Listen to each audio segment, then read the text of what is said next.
Hello students, welcome to my channel The Pharma Pathshala. In this video we are focusing different types of factors which are affecting the renal process or renal excretion of drugs.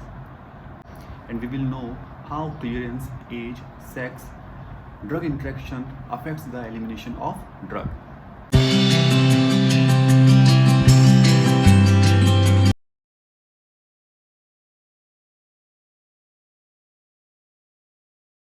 So factors affecting renal excretion. Before starting factors affecting renal excretion, we should know what is excretion. Basically, excretion is the removal of waste substances from body fluids. It means जो भी हमारी body के waste products हैं वो urine के through जब हमारी body से एक्सक्रीट होते हैं, that is known as excretion. Even waste product ही नहीं, जो हम ड्रग्स लेते हैं आफ्टर डिस्ट्रीब्यूशन, आफ्टर मेटाबॉलिज्म, जो वेस्ट होता है उनका वो हमारी बॉडी से बाहर निकलता है, that is also known as renal excretion of drug. So there are lots of factors which are affecting renal excretion of drug. तो इस वीडियो में हम डिस्कस करेंगे कितने टाइप्स के फैक्टर्स होते हैं जो रीनल एक्सक्रीशन ऑफ ड्रग को अफेक्ट करते हैं.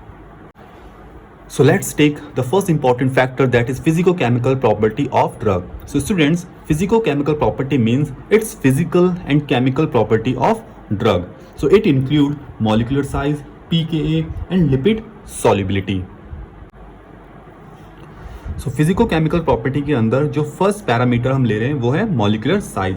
So students, अगर molecular size बड़ा है तो वो easily filter नहीं होगा और यूरिन के थ्रू सिक्रीट नहीं होगा.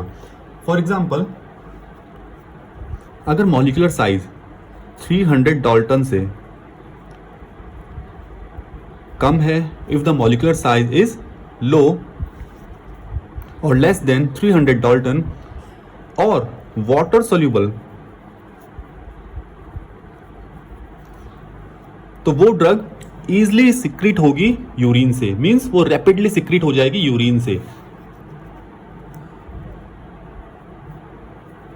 एलिमिनेट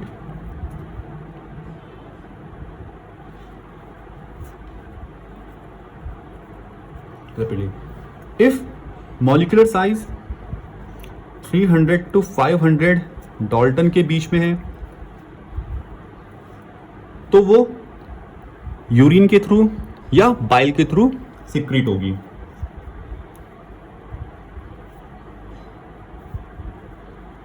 तो वो यूरिन और बाइल के थ्रू सिक्रीट होगी. सो स्टूडेंट्स, बाइल क्या है यहाँ पे?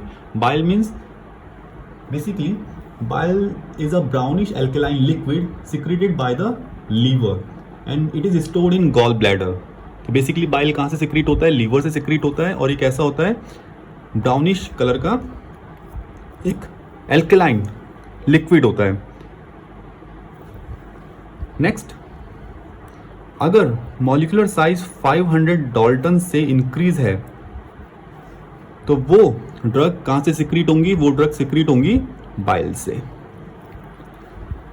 So the basic concept molecular size के हिसाब से, अगर जो मॉलिक्यूलर साइज है वो स्मॉलर है 300 डाल्टन से और वो ड्रग जो है वाटर सॉल्युबल है, तो क्या होगा? वो एलिमिनेट हो जाएगी बहुत ही जल्दी. कहाँ से? यूरिन के थ्रू. अगर मॉलिक्यूलर साइज है 300 to 500 डाल्टन के बीच में तो वो ड्रग कहाँ से सिक्रीट होंगी? यूरिन और बाइल से. और अगर मॉलिक्यूलर साइज 500 डाल्टन से बड़ा है तो वो ड्रग कहाँ से सिक्रीट होंगी? बाइल से सिक्रीट होंगी. Next is influence of pKa. So student, what is the meaning of pKa? PKa means acid dissociation constant.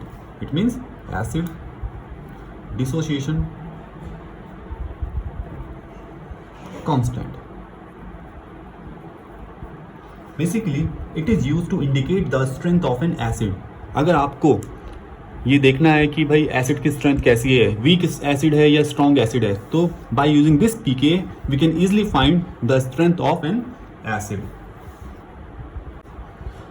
Means if pKa value या एसिड डिसोसिएशन कांस्टेंट की जो वैल्यू कम है तो वो डिनोट करेगा strong acid.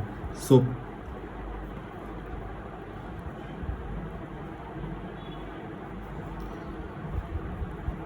strong acid.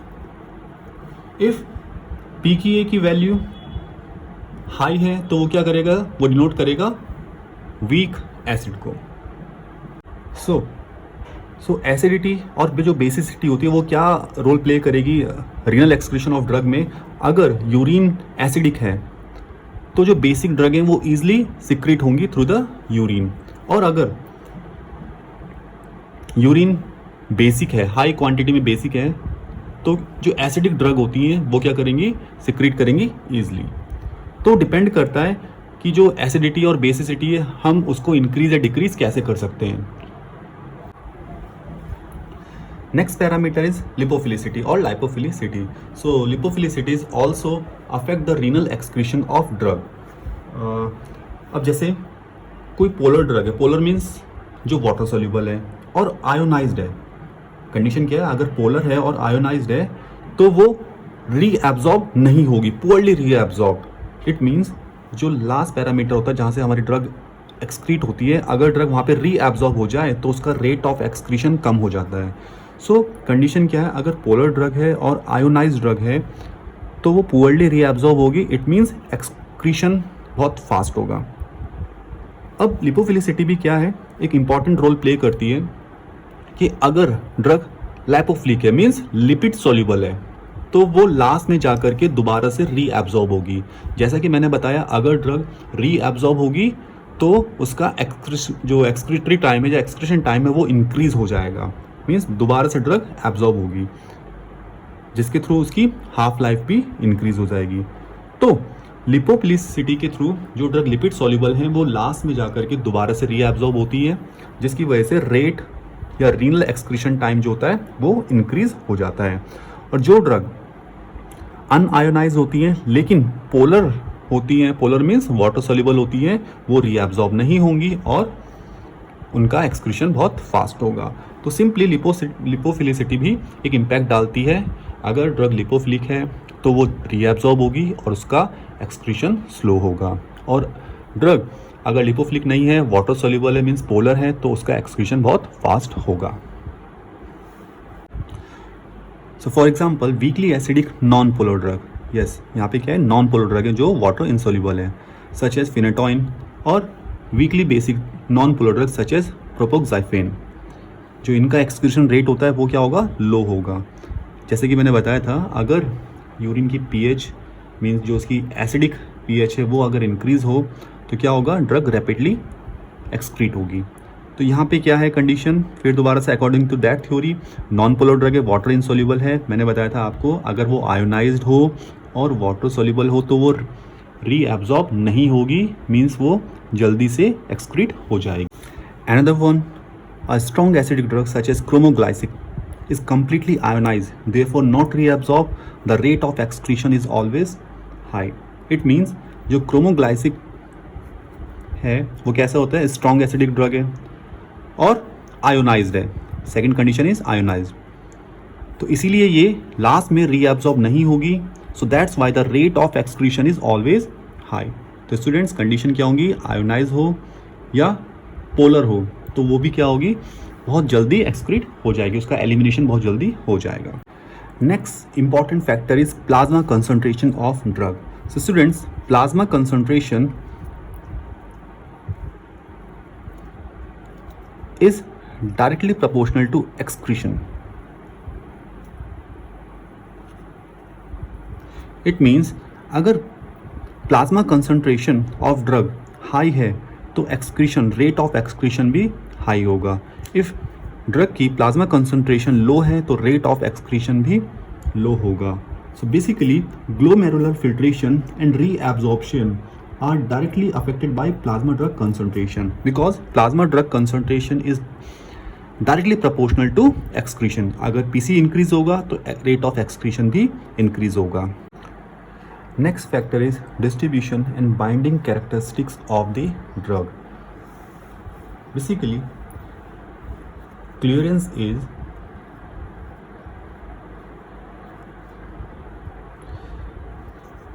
inversely proportional to volume of distribution. It is denoted by VD. Means अगर volume of distribution increase होगा तो clearance घटेगी. So first, what is the meaning of clearance here?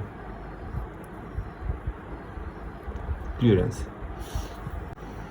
Now clearance means volume of plasma measurement from which a substance is completely removed per unit time. It means plasma का volume जिसमें से कोई भी substance का मतलब है यहाँ पे हमारी बेसिकली ड्रग, जिसमें से जो हमारी ड्रग है वो कम्प्लीटली रिमूव हो जाए पर यूनिट टाइम में। मीन्स एक टाइम के दौरान जो हमने ड्रग ली थी वो प्लाज्मा से कम्प्लीटली रिमूव हो जाए, that is known as clearance. So जो distribution and binding characteristic of drug है वो टोटली डिपेंड करती है क्लियरेंस और वॉल्यूम ऑफ डिस्ट्रीब्यूशन पे। So clearance is inversely proportional. Yes student, इसे बोलते हैं इनवर्सली प्रोपोर्शनल। मीन्स जब 1 के सेंस में रहेगा, आप देख रहे हैं यहाँ पे कि 1/VD है, तो इस फॉर्म को बोलते हैं इनवर्सली प्रोपोर्शनल। और अगर मैं ऐसे लिख दूं तो ये हो जाएगा डायरेक्टली प्रोपोर्शनल। ठीक है, तो यहाँ पे अकॉर्डिंग टू इक्वेशन हमें दिख रहा है clearance is inversely proportional to volume of distribution. It means अगर वॉल्यूम ऑफ डिस्ट्रीब्यूशन या VD, इसे अपेरेंट वॉल्यूम ऑफ डिस्ट्रीब्यूशन भी बोलते हैं, अगर ये इंक्रीज होगा तो क्लियरेंस इज डिक्रीज। ओके, तो अगर क्लियरेंस डिक्रीज होगी मीन्स ब्लड में से या प्लाज्मा में से जो ड्रग है वो बाहर ही नहीं निकल रही है, तो रेट ऑफ एक्सक्रीशन क्या हो जाएगा, डिक्रीज हो जाएगा। So that's why it is inversely proportional to volume of distribution. Next one is blood flow to the kidneys. Basically the renal blood flow is important in case of drug excreted by glomerular filtration. It means अगर kidney के through या kidney में ज़्यादा blood flow होगा तो हमारी drug क्या होगी, ज़्यादा एक्सक्रीट होगी। मीन्स उनका जो रेट ऑफ एक्सक्रीशन है वो ज़्यादा होगा। तो we can say blood flow is directly proportional to clearance or blood flow is directly proportional to excretion. More blood flow,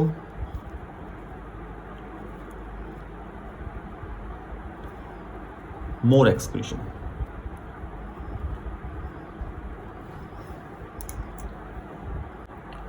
Next, an important factor is biological factor.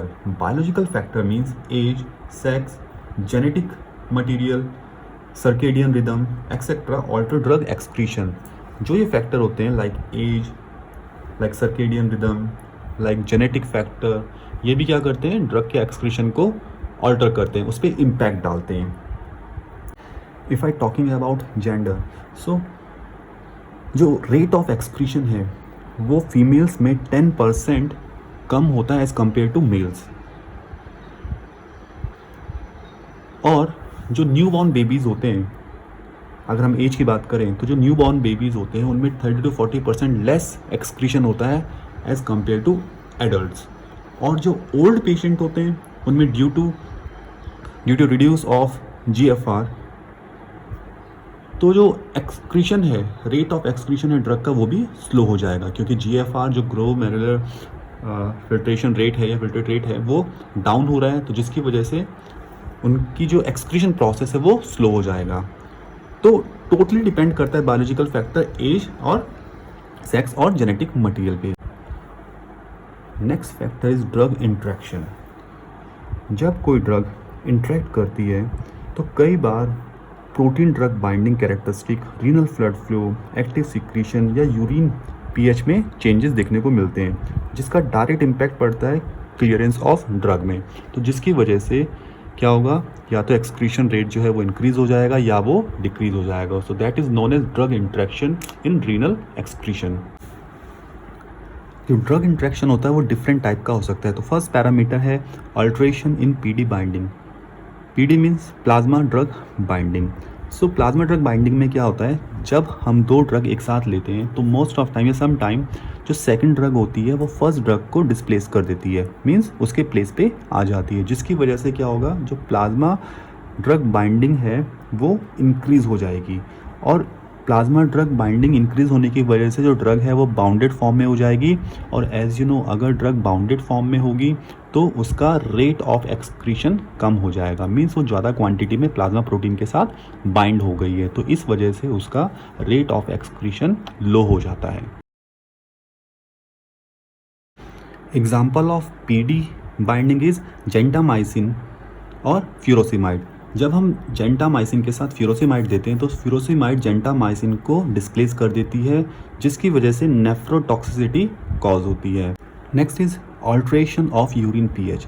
अगर हम urine की pH को increase या decrease कर दें तो उसका भी डायरेक्ट इम्पैक्ट पड़ता है रीनल एक्सक्रीशन पे। फॉर एग्जांपल, अगर हम एसिडिफिकेशन कर दें, मींस यूरिन की पीएच को मोर एसिडिक कर दें with by using ammonium chloride, methionine और एस्कॉर्बिक एसिड, सो इससे क्या होगा, जो बेसिक ड्रग होती हैं उनका रेट ऑफ एक्सक्रीशन इंक्रीज हो जाएगा।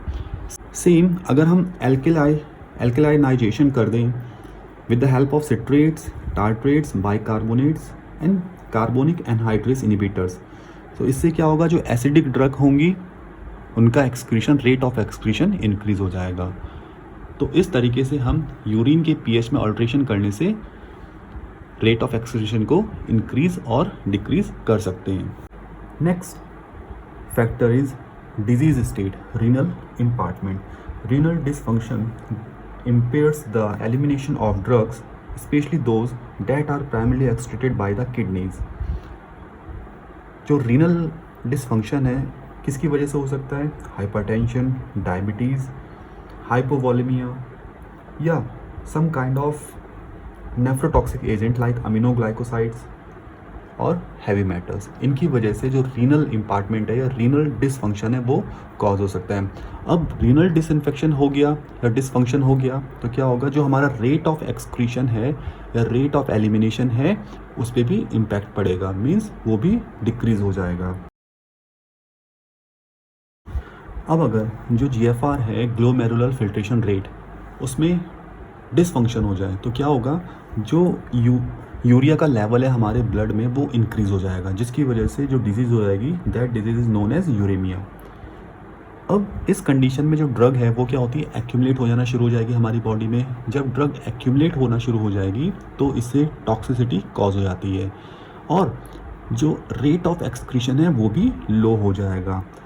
सो रीनल फंक्शन में डिसफंक्शन होने की वजह से टॉक्सिसिटी कॉज हो सकती है और साथ ही साथ जो रेट ऑफ एक्सक्रीशन है वो भी लो हो जाएगा। So student, this is the complete overview of factors affecting renal excretion of drug. So keep like and subscribe our channel, The Pharma Pathshala. Thank you so much for watching.